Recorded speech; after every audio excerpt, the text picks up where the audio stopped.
안녕하세요. 브레인테크 강사 이승훈입니다. 간만에 영상을 켰어요. 한 2달 만에 킨 것 같아요. 질문이 하나 들어왔어요. 그래서 그거에 대해서 한번 설명을 해드리고자 해요. 일단 아이들 양육을 하는데 기본적으로 2가지 타입으로 해요. 하나는 기질 타입이고요. 하나는 뇌 타입으로 하는데, 이 기질 타입에 관한 것은 많이 나와 있어요. 그런데 단점이 뭐냐면은 아이들 성향, 성격, 학습 방법 이런 것들이 세부적으로 나눠져 있지 않고, 까다로운 기질, 느린 기질, 또 일반적으로 순한 기질 3개로 나눠서 모든 아이를 통으로 잡아서 하는 거예요. 그렇기 때문에 순한 기질 아이들이라고 다 똑같이 성향을 띠는 건 아니에요. 그에 대한 또 세부적인 타입이 있는데, 그것으로 가기 위해서는 뇌에 대해서 알아야 돼요. 모든 사람들은 뇌에 어떤 유전적 성질을 받았는지, 어떤 재능을 가지고 있는지, 또 뇌에서 대뇌, 소뇌, 중뇌, 간뇌, 연수, 또 뇌하수체 이런 거에 따라서 사람들의 성격, 성향, 스타일, 또 학습 방식 이런 것들도 제일 중요한 지능이 달라지게 돼 있어요. 지능에 따라서 아이들의 행동 방식이 달라요. 같은 순한 기질이더라 하더라도 어떤 아이는 IQ가 110이고 어떤 아이는 IQ가 90이에요. 당연히 행동이 다르게 나오겠죠. 또 어떤 아이는 유전적으로 좌뇌가 많이 강하게 태어난 아이가 있고요. 어떤 아이들은 우뇌가 굉장히 강하게 태어난 아이들이 있어요. 이 아이들에 따라서 같은 기질이더라 하더라도 또 나오는 성격이 다르게 돼 있어요.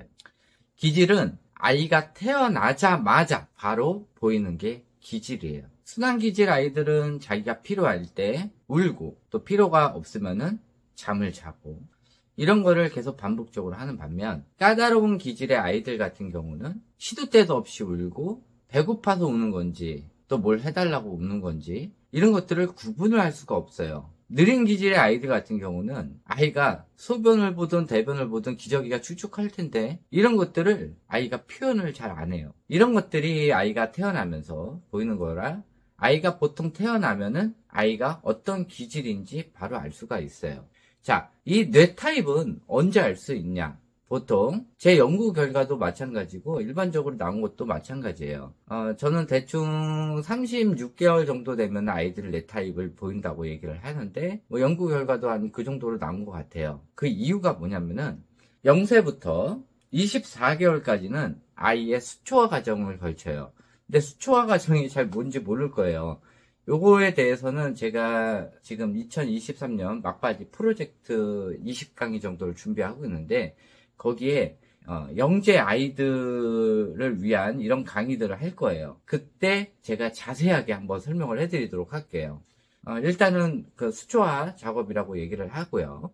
그 수초화 과정이 끝난 다음에 아이들이 각각의 뇌가 발달을 하게 되고, 그에 따라서 제대로 발달되지 않는 아이들, 제대로 발달된 아이들, 또 36개월 동안 아이한테 어떤 식으로 육아를 했는지, 아이한테 쓸데없는 교육은 하지 않았는지, 또 24개월 내에 아이한테 하지 말아야 될 좌뇌 교육, 책 읽기, 또 그거 외에 아이들 한글을 읽히게 한다든지, 영어를 시켰다든지, 또 연산을 시켰다든지, 아이의 창의성을 없애기 위해서 방안을 또는 거실을 책으로만 도배를 했다든지, 아이가 관심 있어 하는 이런 장난감 놀이, 이런 것들을 구비해 놓지 않고 오히려 공부 목적으로만 아이를 키웠다든지, 외부 활동을 거의 없이 집안 활동만 많이 했다든지, 이런저런 이유로 인해서 그 현상이 36개월 전후부터 나타나기 시작을 하는데,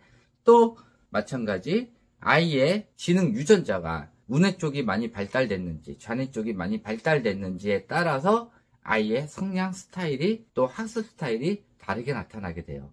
본격적으로 아이의 성향 스타일이 나타나는 거는 36개월 전후부터 본격적으로 나타나고, 아이가 만들기나 그리기나 춤추기나 이런 거에 너무 관심을 갖고 어떤 거에 대한 호기심 자극에 대해서 너무 관심을 갖는다. 이런 거는 당연히 아이가 운의 성향이 굉장히 강한 타입이고요. 아이가 얌전히 많이 앉아있는 타입이고 외부 활동 싫어하고 공부하는 거를 더 선호한다.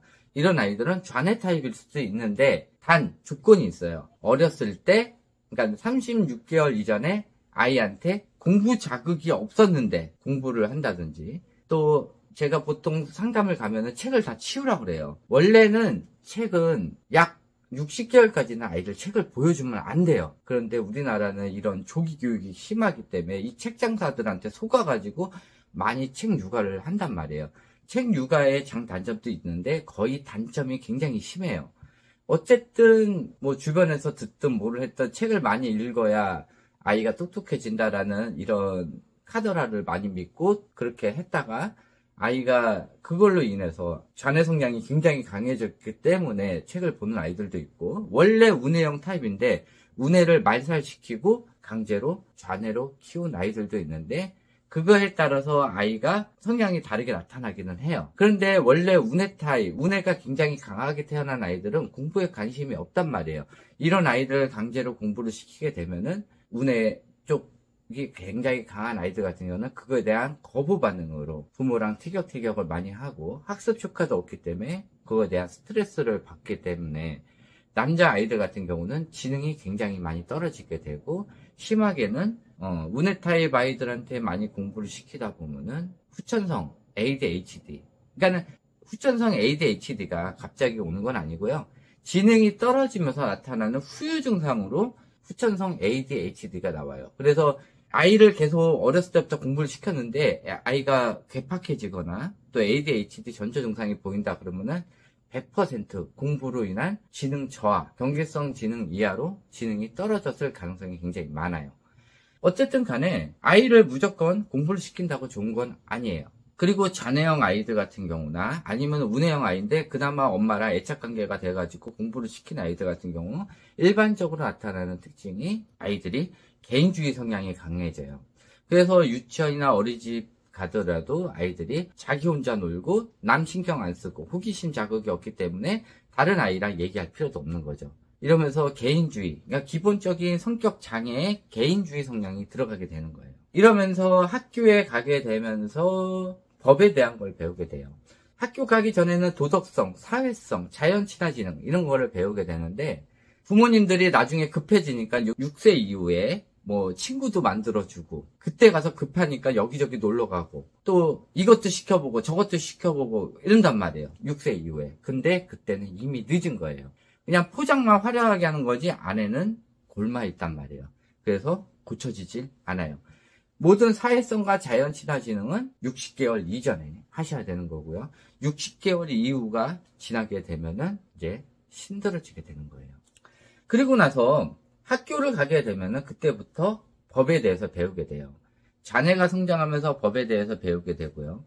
법에 대해서 배우게 되면은 이 개인주의 성향을 가지고 있는 아이들이 법에 대해서도 또 등한시하게 된다? 그러면은 이런 아이들 경우 이기주의 성향이 돼요. 이기주의란 뭐냐면은 자기를 중심으로 생각을 하면서 이 법에 대한 것도 자기중심적이 돼요. 그래서 나를 위한 모든 세상이 돌아가야 되고, 내가 불편하면은 남이 피해를 보든 말든 신경을 안 쓰는 거고, 내가 범법행위를 하더라도 이게 범법행위인지 인식을 못하게 되는 거예요.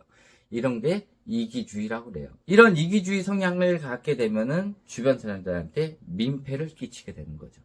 하여튼 이런 것들이 있어요. 이게 길게 넘어가면은 이제 속 깊은 얘기를 넘어가면 너무 길어지니까. 그래서 아이들마다 뇌 타입이 있고요. 이 뇌 타입은 36개월 전후 되면은 알 수가 있고요. 아이가 예능 쪽을 좋아하면은 예능 쪽으로 해주고요. 아이가 글 읽는 거를 많이 좋아한다 그러면은 글 읽는 위주로 해줘야 될까요? 아니에요. 얘는 좌뇌 타입 아이니까는 운해가 성장하는 약 6세에서 7세 때까지는 자연 친화지능, 사회적 지능을 많이 올려줘야 돼요. 왜냐면은 좌뇌 타입 아이들은 딱 6세, 7세 때까지밖에 이 운해가 성장을 안 하기 때문에 이때를 놓치게 되면은 이 아이는 극좌뇌 스타일로 돼서 사람들과 어울리지 못하고 학교에 가서도 외톨이적인 생활을 많이 하게 돼요. 그렇다고 아이가 공부를 잘할까요? 뭐 좌뇌 쪽 스타일은 뭐냐면은 1을 가르쳐주면 1을 해요. 근데 아이에 따라서 1을 가르쳐주면 그날 하는 아이가 있고요. 어떤 아이들 같은 경우는 10일 후에 하는 아이들이 있어요.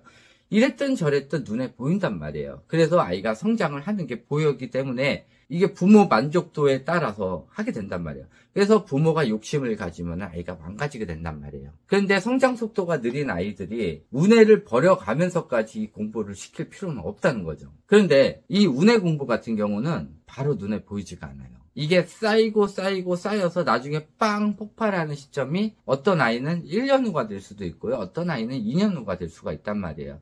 눈에 보이지가 않아요. 그리고 성장이 진짜 되는 건지 안 되는 건지 약 1년간은 잘 보이지가 않아요. 그래서 차곡차곡 많이 쌓다가 어느 순간 한 번에 빵 폭발을 하게 되는 거예요. 이게 운해 타입 성향이고, 특히 자연 친화지능이나 사회적 지능 같은 경우는 이게 바로 보이진 않고요. 특히 순한 아이 기질 같은 경우 더 빨리 보이기는 하는데, 이런 것들이 쌓이고 쌓이면서 한 6세, 7세 정도에 보일 수도 있고요. 학교에 가서 아이가 활발하게 지낼 수도 있는 거예요. 그래서 이 눈에 보이지 않기 때문에 이게 진짜 되는 건지 안 되는 건지, 그리고 초등학교 이후에 이 두정엽을 올려주기 위해서 하는 행동들, 이런 것들이 당연히 초등학교가 넘어야 그게 활성이 된단 말이에요. 그래서 눈에 안 보이는 것들을 해야 되기 때문에 이 효과적인 면에서 부모 눈에 안 보일 수도 있긴 하겠죠. 어쨌든 간에 이 정상적인 뇌 발달 시기가 있단 말이에요. 6세, 7세 때까지는 운해 위주로 많이 시키고요. 그리고 나서 자뇌가 발달 시기가 되면은 아이들이 성향이 꺾여요. 너무 이렇게 번잡스럽고 호기심 많고 여기저기 기웃기웃 거렸던 아이들이 6세, 7세 넘어가면서 슬슬 그런 것들이 없어지면서 책상에 앉은 시간이 더 길어지면서 공부를 하게 되는 거예요. 그런데 어렸을 때부터 공부를 계속 시켰던 아이들이 대충 보면은 초등학교 한 2학년 정도, 3학년 되면은 질려버려요, 공부가. 그래서 그때부터 안 할 수도 있고요. 공부만 시켰던 아이들 같은 경우는 당연히 공부만 했던 아이들 사이에 경쟁에 들어가게 돼요. 그러면서 거기서 도태되면은 이런 아이들이 문제가 뭐냐면은 운해 쪽에 관련된 여러 가지 것도 할 수 있는 게 없어요. 그렇다고 공부도 잘하는 것도 아니야. 그러니까 얘는 도태된 삶을 살게 되면서 지능이 점점 떨어지게 된다는 거죠. 그래서 정상적인 뇌 발달 과정을 거쳐야 되고, 이 운해가 굉장히 많이 성장했던 애들이 좌뇌 타입 되기는 쉬워요. 대신 지능을 많이 버려야 된다는 거. 또 좌뇌 타입 아이들이 운해 공부를 어렸을 때부터 많이 하면은 이 아이들은 본격적으로 좌뇌 발달 시기 8살 이후부터 폭발적인 지능 성장을 해요. 그래서 좌뇌 타입으로 태어난 아이들 같은 경우는 신이 주신 기회가 6세, 7세 때까지니까 이때 많이 아이들을 야외 활동을 많이 해주고 친구들과의 이런 관계 형성을 많이 해주고, 이런 식으로 야외 활동을 많이 해주다 보면은 아이들이 또 머리가 좋아지고, 또 아이들의 만들기나 미술이나 많이 잘하지도 못해요. 원래 운해 타입 애들보다 잘하지는 못하지만은 이런 것들을 충분히 시켜주고, 악기 연주 같은 거 많이 시켜주고, 몸 활동 같은 거, 이런 활동들을 많이 해주다 보면은 실질적으로 아이가 공부해야 될 8살 이후부터 이 운해가 많이 성장되기 때문에 정보 습득력이 굉장히 빠르고 이해력도 굉장히 빠르게 돼요. 아이를 키우면서 하지 말아야 할 교육이 너무 많아요.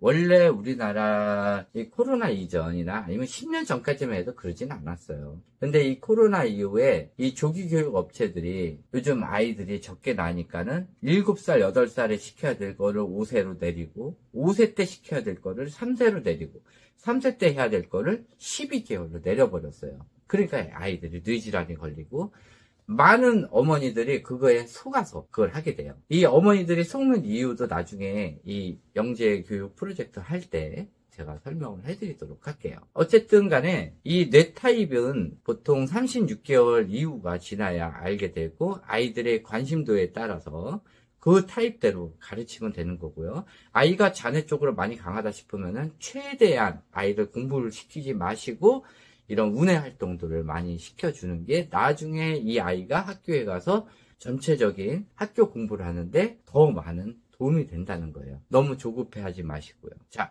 요걸로 아이들의 뇌 타입 시기하고 또 이런 기질과 뇌 타입의 약간의 차이점에 대해서 알아봤고요. 뇌 성장 과정에 대해서 간략하게 알아봤어요. 자, 요것으로 끝내도록 하고요. 다음번 강의는 아이들 뇌 타입에 따라서 나타나는 기본적인 4가지 성향에 대해서 알아보도록 하겠습니다. 네, 요것으로 강의 끝마치도록 하고요. 궁금한 점 밑에 댓글에 달아주시기 바랍니다. 네, 감사합니다.